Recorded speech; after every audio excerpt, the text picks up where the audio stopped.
Asher and Penland on W4CY Radio.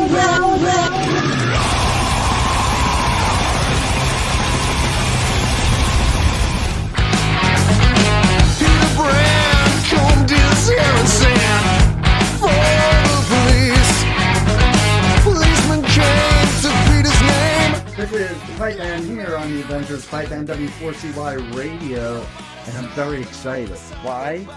Because Greystone Canyon, they're back.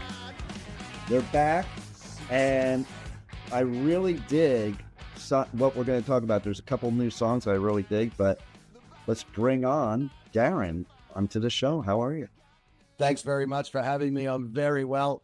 As we discussed before we just started, it's my birthday today, but honored to be here on the show and talking about something that I'm very passionate about, which is music. I think I have something here in my toolbox that is so, you just made me think that's so appropriate for a situation if I still have it. And I'm going to find it at some point. I may play it if I find it. But I'm going to say happy birthday. And I have to say, okay, the newest single I know about is the Thin Lizzy one, but I also went and listened to another one that wasn't in what was sent to me, and I thought that was badass too, because I absolutely love UFO. Oh, and, fantastic. Oh my God, that was so killer, the UFO song. Okay, so everybody knows they have a new album coming out, but there are some covers on there that are really cool. There's original music too, but you know, there's some cool covers. I can't wait I didn't get to hear it yet. I can't wait to hear the Immigrant song. Oh yeah, okay, great. That's one of my favorite Zeppelin songs. But I do have to say, the minute I turned on Suicide, I was like, how the hell does he sound so much like Phil? Oh, well, that's a huge compliment. That if I give you a little backstory to this album, like this is our third album, and as you pointed out, there are cover tunes and new original songs. Each of the band members chose a cover song that we thought kind of fitted the DNA of Greystone Canyon and that we could do a reasonable job on.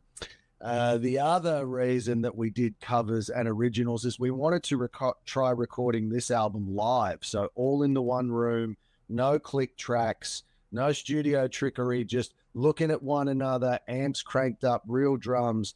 And we weren't sure sonically how the album would turn out. So rather than risk all of our new original songs on something that could have gone the other way, we decided to mix some covers up, and it would be maybe a low stakes affair, something like Metallica's Garage Days or Van Halen's Dive It Down. It's so funny you said that, because the minute you started talking about it, I'm like thinking, listen, Metallica still does covers. Yeah, and those cover albums that they do, you know, I really enjoy those. It's kind of, you can hear that the band's having fun, and that's really what we wanted. Like the previous two albums for us, they've done well. They sound great, but the last one, it was such a laborious task to bring it together. And it wasn't, you know, like the end result was great, we're happy with, but it wasn't exactly a walk in the park to do it. So we thought we'd try and change it up. And that's what we've done here. And really, I know your listeners are the ones that'll be the judge, but for us, it was a blast. And we think you can feel that when you hear it, that we're having fun. See, that's so important in my opinion, because first of all, if you're not having fun, how am I having fun? Okay. Second of all, like, I'm just going to be blunt. This industry sucks. So, like, the most fun part is the making and playing music. If that's not fun, it's the wrong industry to be in. Yeah, and you know, music and business have always been at odds with one another. They're strange bedfellows. So just take the business right out of it, make it about music, have fun, and hopefully that comes across. You know, hopefully, You know, like it's like when you're at a party, if you're the guy that's smiling and laughing, like people want to gravitate towards that. They're like, you know, I want to be a part of that. If you're moping in the corner and, you know, people are like, oh, I'm not going near that dude, he's a Debbie Downer. No doubt. That's you know, that's how we approach this.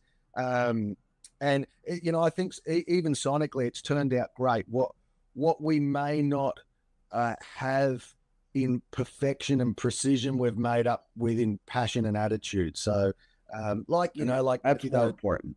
Yeah, like the 70s records, the 70s and 80s records that we really love. That's how most of those records were made. You know, just all the guys in the one room playing off the floor, not using tons of overdubs. Just keep it natural and like, you know, a band having fun. Well, that's funny because one of the things I thought of in my mind before doing the interview of why I wanted to bring up was, you mean some humans are in a room playing music together? What a concept. Oh my God. Crazy, right? Who thought of that? And it's so strange to me, even when I'm saying these things out aloud, is it's kind of everything that we grew up on. That's how it was done. But along the way, everything changed, you know, and I don't know, things definitely became more sterile. And also with no budgets to make music anymore, like you said, you know, the industry, it sucks. Well, you may as well not chase that carrot because there is no budget to make Welcome to My Nightmare or a Pink Floyd The Wall. There's no budget to do that anymore. So you might as well go the other route and kind of strip it down and just make a really good organic record. And I think when you're all in a room, the music sounds different because when you're doing it in different places, you're not connected to have that cohesive sound, you know, and you're not feeding off of each other. And there's something to be said about real, like talking about Zeppelin, like Achilles' Last Stand.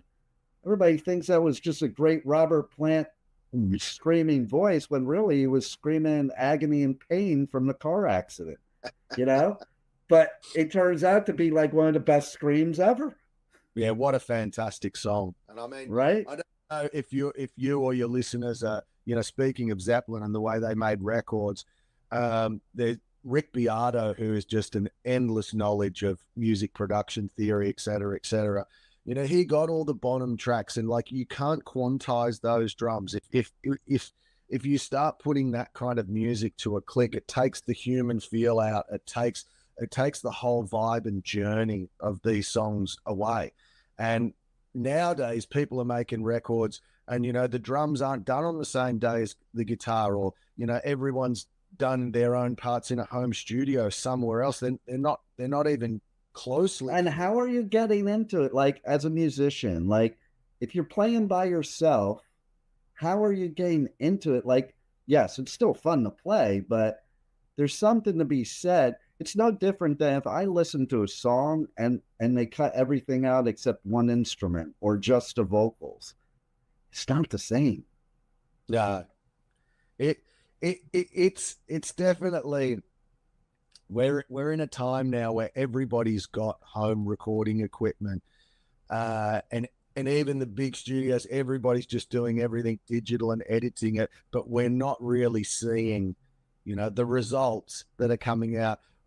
Where's the cut through? Where is the next AC/DC? Where is the next Metallica? Where is the next Van Halen or Jimi Hendrix or you know, any of these guys? It's just, it might be an easy way to record and a budget way to make music and albums, but it's not adding to the depth of music legacy that we already have, and that's the shame.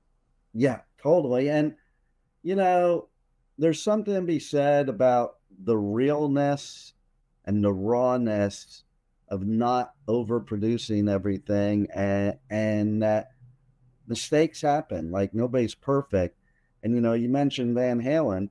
One of my favorite memories ever of like thousands and thousands of gigs I've been to in my lifetime was at the 1983 US Festival, Heavy Metal Day, which was weird because Triumph played on Heavy Metal Day. You can imagine if you had a Heavy Metal Day today and that was the band. But Van Halen was the headliner of Heavy Metal Day. And so they're starting to play Ain't Talking About Love. And Eddie is looking over at Dave because he's not singing. And then Dave, the consummate, like one of the greatest frontmen ever, in my opinion, 300,000 people, and he just says on the mic, I fucking forgot the words. And he wasn't even joking either, but the whole place roared like the best thing ever happened. It was the biggest applause of the whole day, because he forgot the words. And then it was even better, typical Diamond Dave, there was one person in the crowd that heckled him. And he turned to that one person and he pointed at him and he goes, I'm gonna fuck your girlfriend. Oh yeah, that's famous. Right? And how cool is that compared to today? Today, if a band fucks up, it's usually because the band are trying to play along to backing tracks. Right? They mess the arrangement up, and now the vocals are out of sync with the music. You can't just pick that up. It's kind of like, talk about a vibe killer. Like if a singer just forgets some words and you go, hey, fuck it, yeah, we're all in the moment together, 2, 3, 4, we go again. But when it's all synced, the whole show's, like backing tracks and synced lights. Yeah. Well, like Hetfield says at live shows, he goes, come on, guys, sing it with me, talking to the audience, because sometimes I forget the words. Yeah. And you got to give it to someone like James. Like he's playing really long shows. They're touring, the amount of dates that a band like that does. Oh my God. When we talk about vocalists who, maybe need backing tapes to fulfill touring commitments, there's so many shows and the voice just only lasts so long. That is a different discussion. But yeah, hat off to James for that. That would be a Herculean task. Right. And now you take the other side of it. There's bands today that cancel shows because their laptop isn't working. Yeah, I remember that. Yeah, that's I mean, there's some really great Instagram memes that go around of people that play with setups like that, and they've all got the in-ears. So when someone comes to see their rehearsal, you can only hear drums. There's everything else is just going through in-ears. It's like, man, you've just sucked the life out of everything here. It's yeah. Totally. Our motto was, especially going into this album, was everything needs to be moving air, and at the same time that the guitars, the bass, the drums, the vocals, it's all got to be pushing air, real air in the same room. Just put some microphones well placed and capture the sound of this room. That's totally. That's the way it should be. It's like even doing stuff like this, okay? There are times that I'll tell my engineer if he's editing an interview or something, I'm like, don't take the ums out because, if it's too polished, it's not really interesting to people. It's been doctored and it's fake, and in a world full of fake shit, we wanted to believe that sports and music was some of the last truly real anything can happen. But then that business starts to get their claws into that, so maybe they want the band to do more dates than they're capable of, so they've got to use backing tracks, or for whatever reason, or just that they suck, I don't know. And games in sports are corrupted to get people to throw games. I mean, we need something real, right? We got to have something that's just human. And here's what I love. Okay, do you know the band Bad Flower? No, I don't. All right, so check them out because they're really good. But they do a lot of festivals here in the U.S. And one of the festivals one time, the singer, he had laryngitis. So he still came out and performed, he plays guitar, so he was playing guitar, but he told the audience, I have laryngitis, I'm not allowed to sing, can all of you sing for me? And they did their whole set, didn't cancel anything, and I think it was one of the best gigs they ever had, because the whole place was singing every song. It was badass. And I mean, that stuff happens, right? Like in unlike sports, where if it's a team sport, you might have an injury and you can bring in a replacement because it's part of the team. But music doesn't really have that, like No. It's even the theater, I guess, has understudies for maybe the main roles.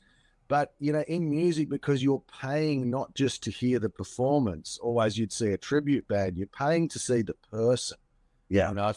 If you're going to see Wasp, well, it better be Blackie Lawless singing. If you're going to see Metallica, it better be James Hetfield singing. And I mean, like you said, well, if they're sick and they just fess up and say, hey, and I mean, on that point, Dean, we had that year Slayer came out with Megadeth some years ago, and Tom had some horrendous ear infection. He could hardly stand up, but he had no voice.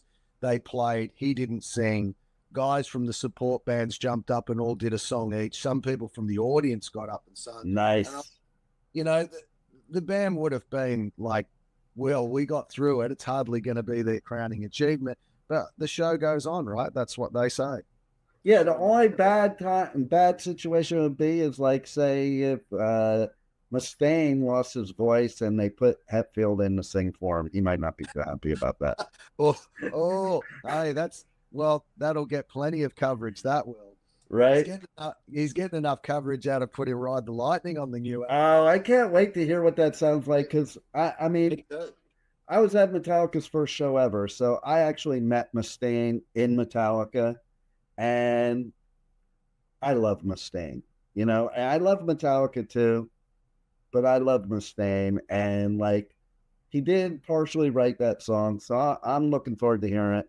Because even like I love the Four Horsemen, but the Mechanics, like that's the real thrash song is the Mechanics, So although you can't imagine James Hetfield singing those lyrics, right? The Mechanics lyrics, like.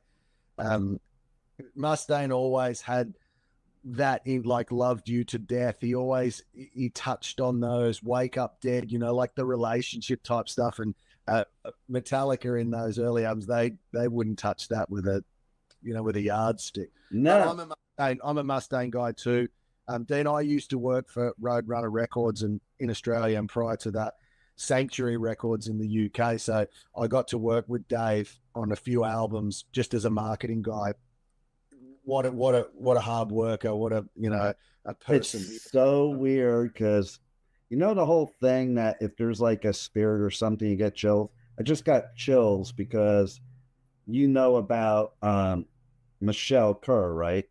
Yes, I do. Yeah. And obviously a US rep for UK. She was UK, but she passed away last year. I knew her pretty well, and I got chills when you were talking about Roadrunner because I was thinking, I thought about her.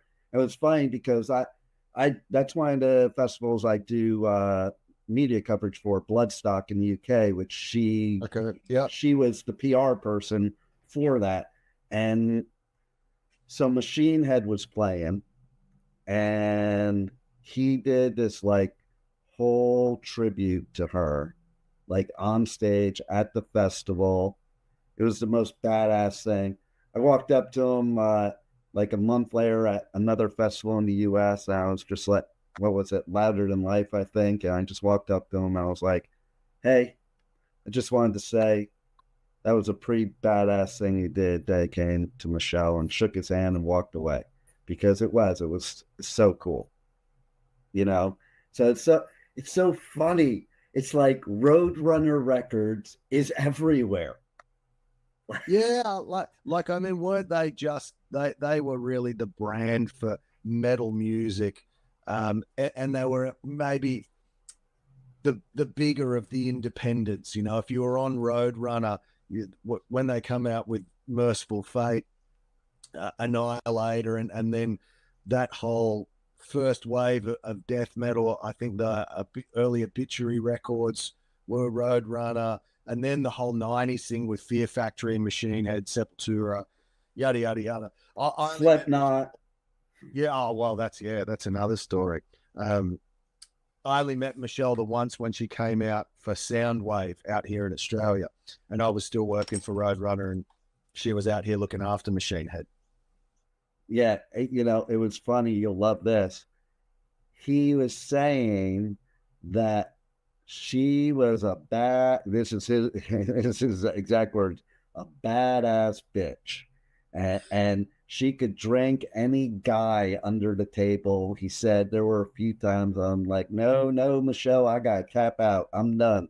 You got me. It's a tough industry to be in, full stop, but it's a tougher industry for a woman, for sure. And for her to make that mark on the world that she made, because there isn't anybody you can talk to in this industry that doesn't know her. It's kind, and she was very helpful to me too. Like, I came over and I was covering Bloodstock, and I met her for the first time a few years back, and she was hooking me up with interviews with bands and stuff, like helping me out, and like, it's just amazing, you know. And there's so many amazing people that were from Roadrunner, so it's very cool to learn that you were at Roadrunner too. Yeah. Well, it's 6 degrees of separation, or maybe in the music industry only 1 degree. Right. Yeah. Totally. So yeah, you have the new album, Something Borrowed, Something New. Are we getting married? It's going to be released worldwide December 5th on Rockshots Records, who, I gotta say, that record label, there's so many bands I interview from that record label, so who knows, maybe they're this decade's version of Roadrunner.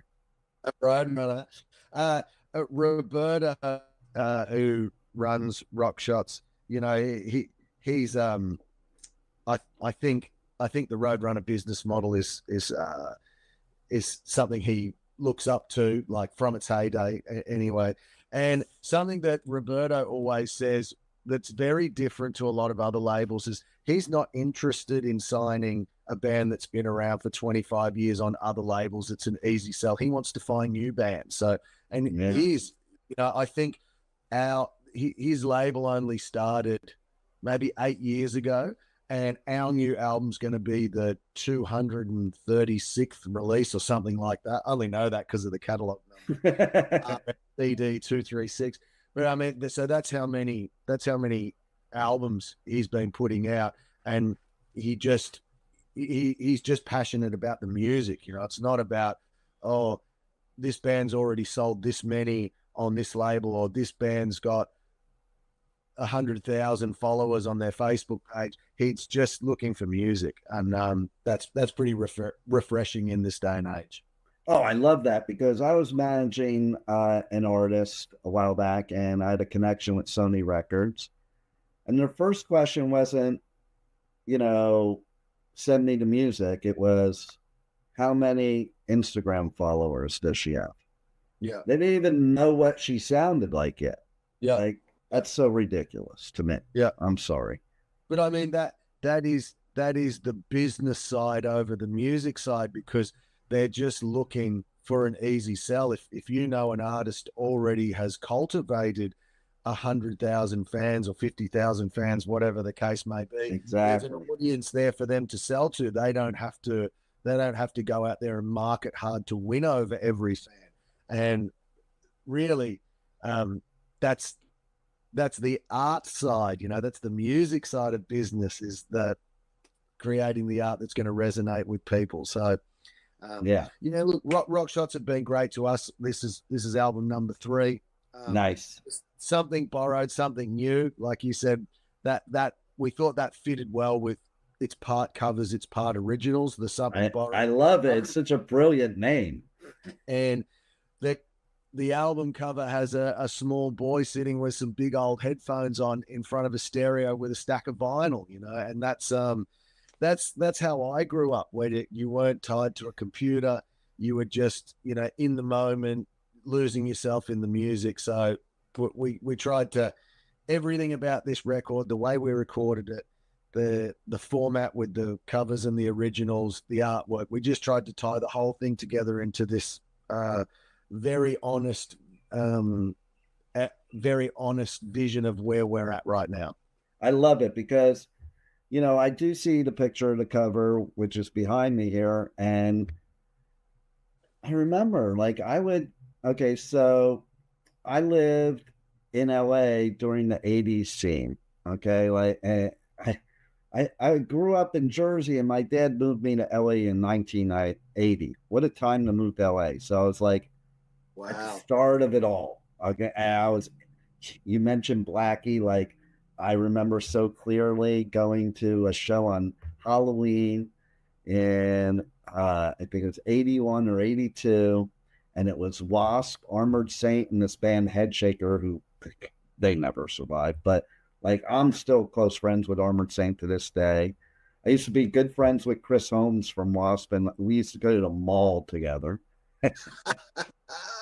And, you know, I used to go to this record store in the Valley called Oz Records. I tell this story quite often nowadays because it seems to come up, and this is appropriate with what you're saying. It's like, and I had a friend that was a record store clerk there, and me and my friends, we would go there, and he would show us these albums of bands, and that's how I discovered most of the bands. Like, he would just say, "Here, you need to listen to this." And unlike today, where you couldn't listen to it first, you had to buy it, spend your hard-earned money buying it, and you listened to it over and over again, no matter what. And I used to sit on the balcony with my headphones on, look at all the artwork, read the lyrics, all that stuff.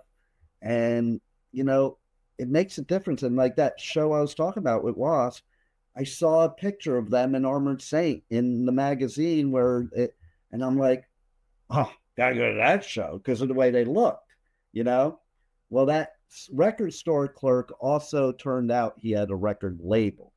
So a lot of the bands that he was showing us were bands he was handling.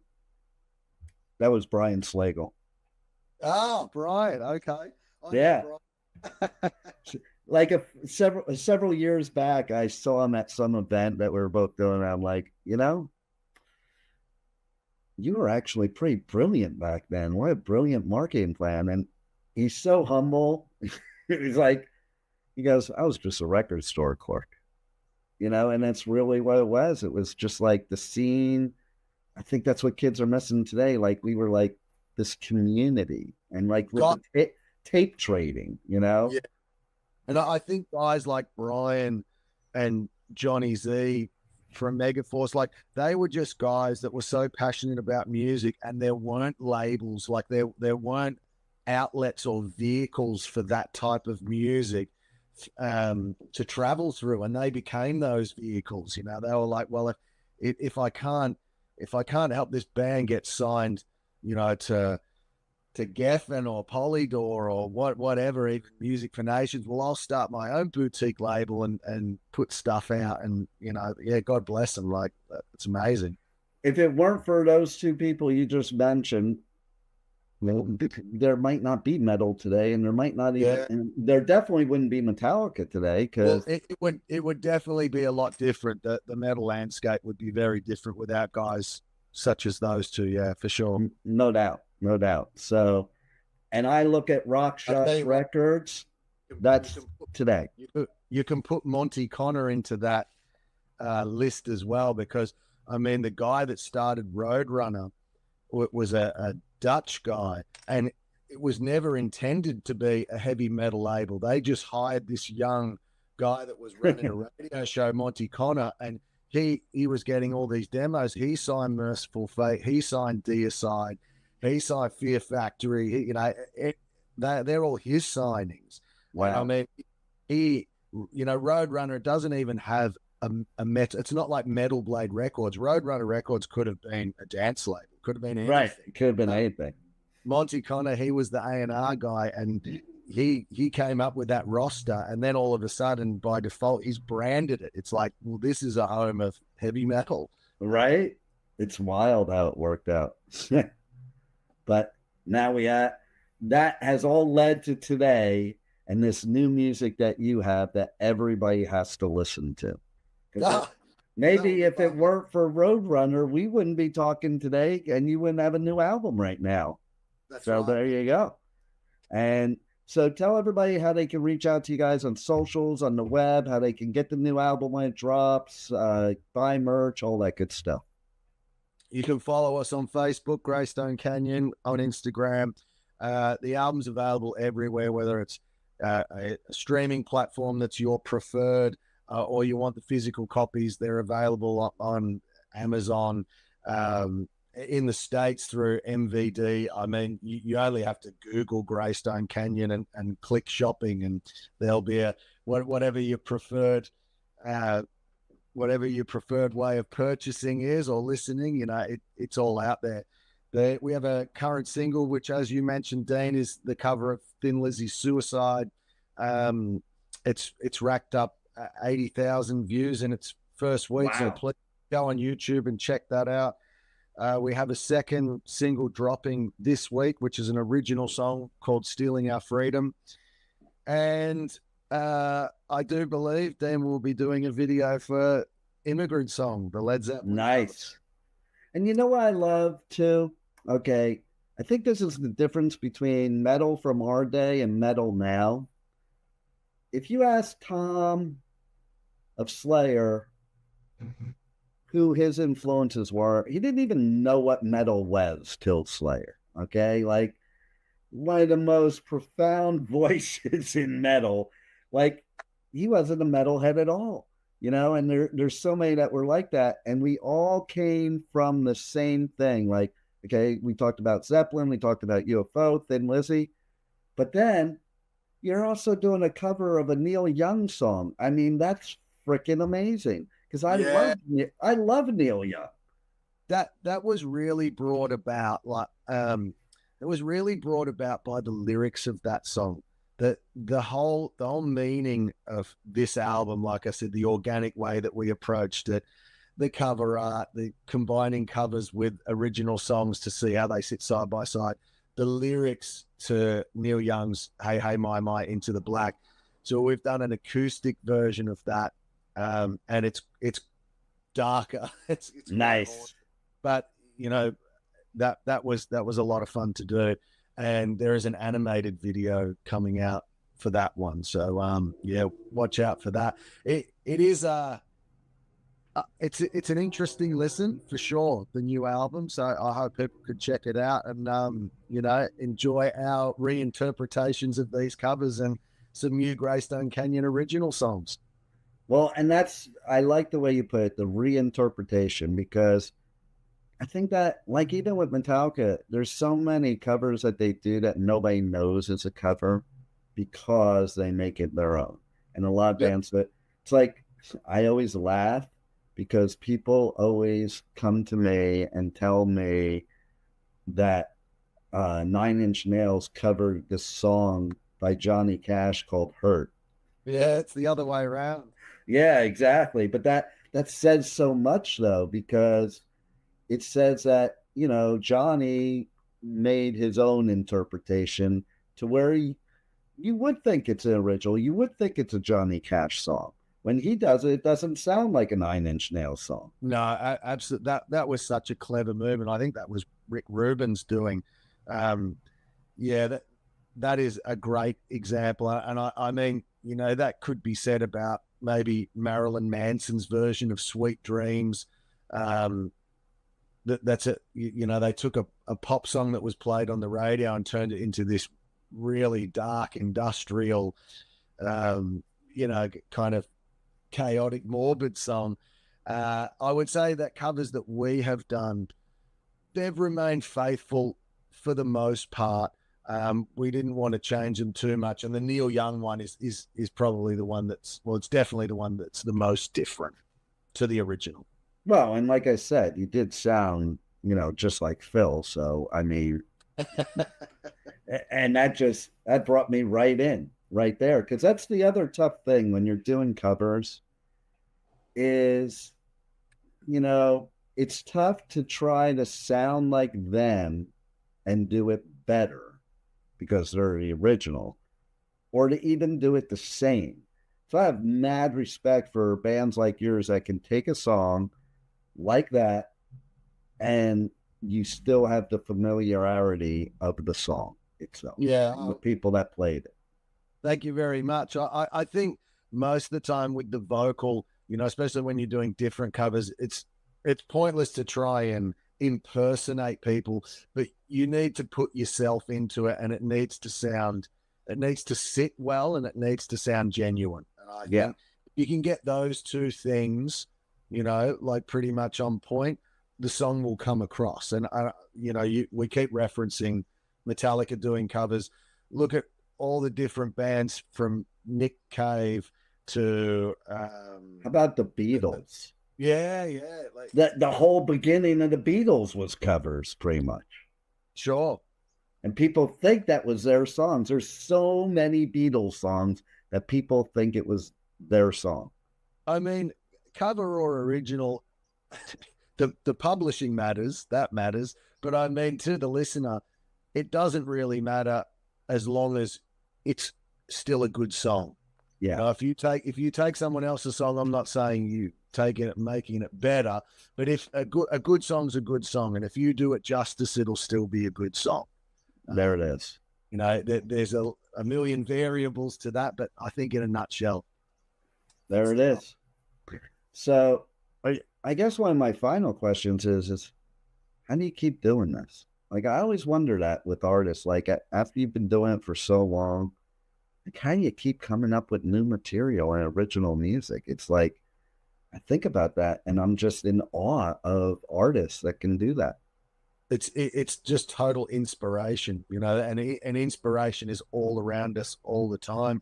I guess the great thing about music now, even though we're saying, you know, the music industry sucks, but we're not looking for the next trend now. Most of the time we're looking backwards and digging into catalogs. So you're just endlessly inspired by maybe something that's been around for 50 years, but you haven't heard it before. So it's just that endless inspiration. It's also, for me personally, a little bit about the continued musical growth. Like I had some music theory lessons a few years ago. I knew music theory, but I wanted to know more. And that creeps into your playing and your writing, and you just you just keep expanding. You know, that's how it is.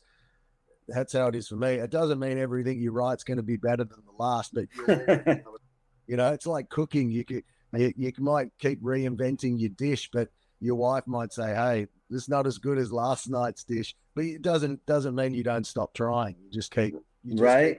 And I think it gets harder and harder, doesn't it? Like, so I think as you get more and more into, you know, into your catalog, like it has to get harder to try to outdo yourself, and not because of any other reason, but like if you got 10 albums as an example, to try to outdo all 10 of those albums opposed to trying to outdo the first album and with the second one, man, it's gotta be tough. Yeah, I mean, I think it depends what you mean by outdo. I think when people get really caught up in the music business, outdo means outsell, you know. And I don't think of it that way, but yeah, I see that. Well, that's how the labels would be looking at it. You know, you creatively, you might feel that you've surpassed everything that you've ever done, but if it isn't embraced by critics and fans, it's deemed as, well, you know, it's an underachiever. Yeah. And a lot of the times when you say outdo, if outdo does mean popularity and sales, you might have to dumb something right down. So you're really not outdoing it, you're underdoing it. And to me, the outdoing is any artist, or like what I do or anything, is like you're in competition with yourself. It has nothing to do with anything else. And because we are our own worst critics. Like, you know, I can't tell you how many times I've gotten off an interview and the artist was like, man, that was like the best interview I ever had. And I'm thinking in my head, really? That kind of sucked.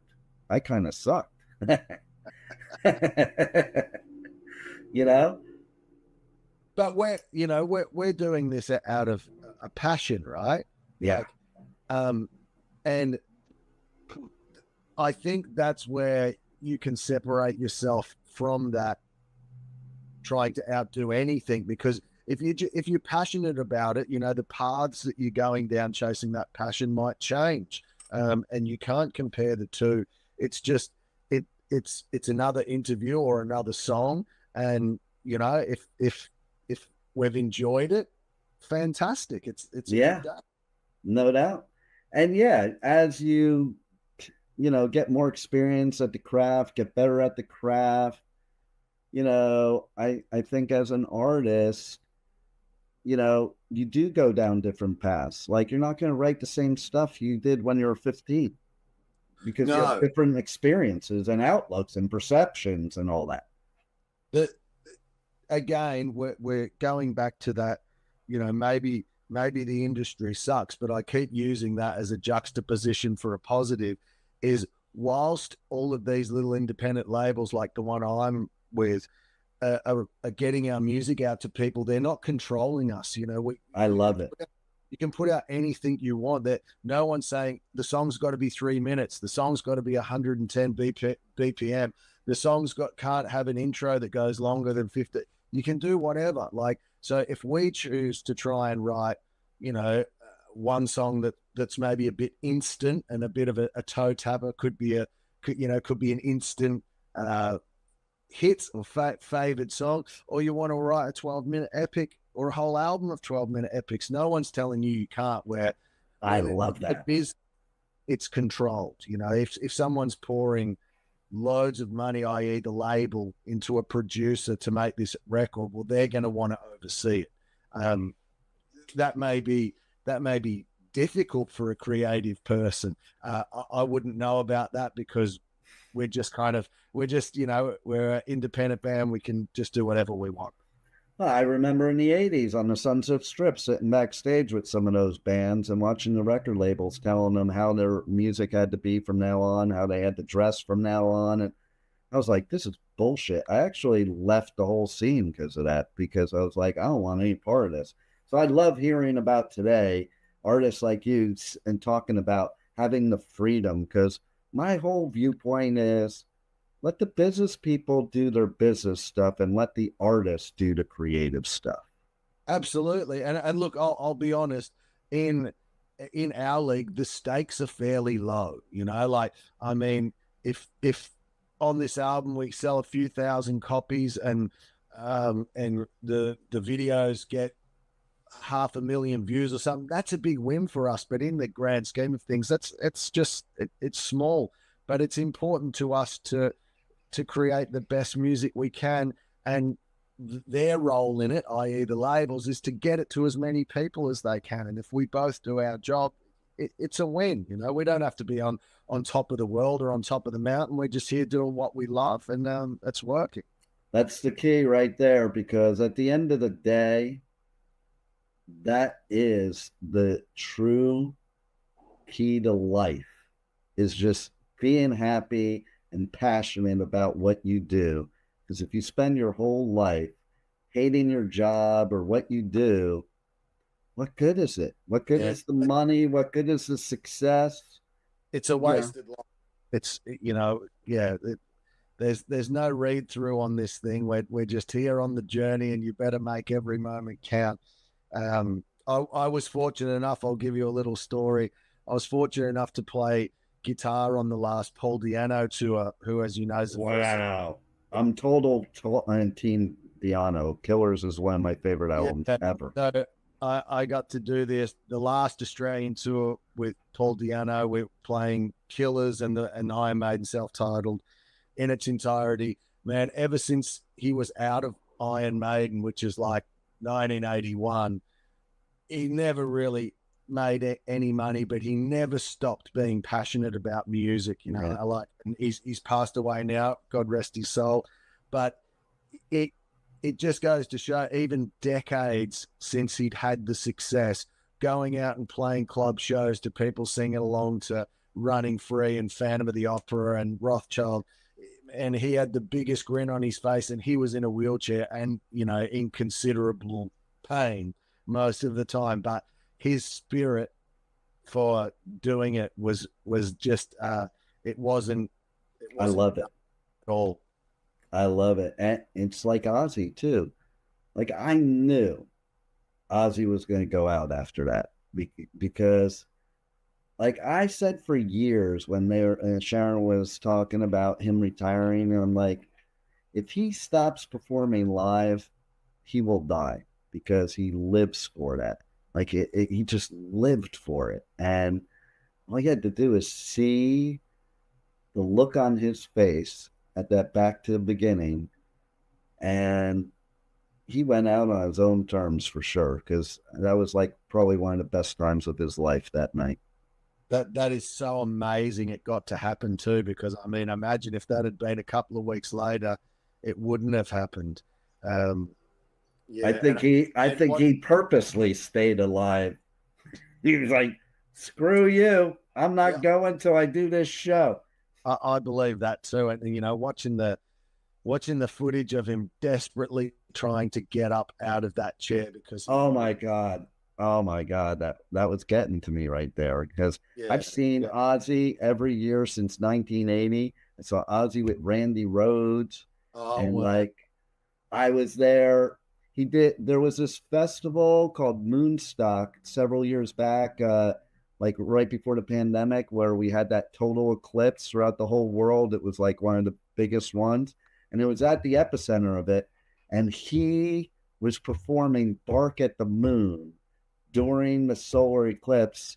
And I got to shoot it. Like, I'm not normally a photographer, but they gave me a photo pass, and I was standing right under him, shooting him. I have the pictures like that. They're amazing. That it looked like it was dark out when it was daytime because the solar eclipse, and just an amazing experience. And like, you think about all the things that he's done in all these years, and how amazing is it too that he got kicked out of Sabbath, thought it was the end of the world, and he ended up bigger than he ever would have been in Sabbath.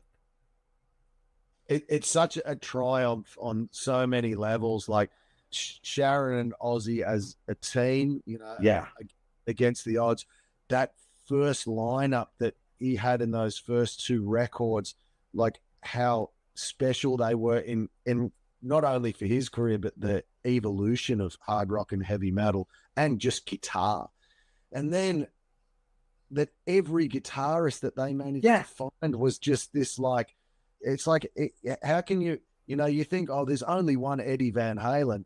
And, you know, of course there is only one Eddie Van Halen, but you go from Randy Rhoads to Jakey Lee to Zakk Wylde. It's like, what? Like, well, not only that, okay, think about it.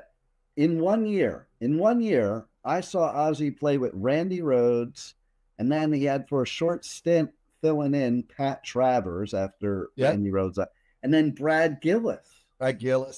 Like how many musicians this man has collected through the years. And then this final album, all the people he was singing songs with, like Elton John, and like, just amazing. Yeah, absolutely. What a fantastic career. What a huge life. Like, that's a life well lived right there. And never to be replaced, never to be forgotten. I mean, it's fairy tale stuff, you know. No doubt.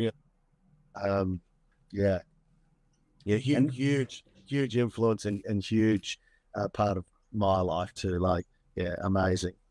And this new album, that's fairy tale stuff too. Everybody's got to buy it. Your new album, you know, they can't borrow it either. They got to get it new. Yeah, well, I mean, honestly, like, listen to it. Contact us. Let us know what you think. Share it around, and Dean, that's the best, mate. That's a nice plug there. Thank you very much. You got it. You have any final words for our listeners? No, really appreciate the opportunity. You're talking to me in sunny Melbourne, Australia, Greystone Canyon. We're all just about honesty and integrity, and tipping our hat to the legacy of everything that's hard rock and heavy metal, and just be safe and, keep loving life. Love it. You guys rock. I love what I've heard off the new album. I can't wait till the rest of it comes out. And thanks for being on the Adventures of Pipe Man. Hey, this is Darren Cherry from Greystone Canyon on the Adventures of the Pipe Man. Thank you very much for having me, and God bless you all. Thank you for listening to the Adventures of Pipe Man on W4CY Radio.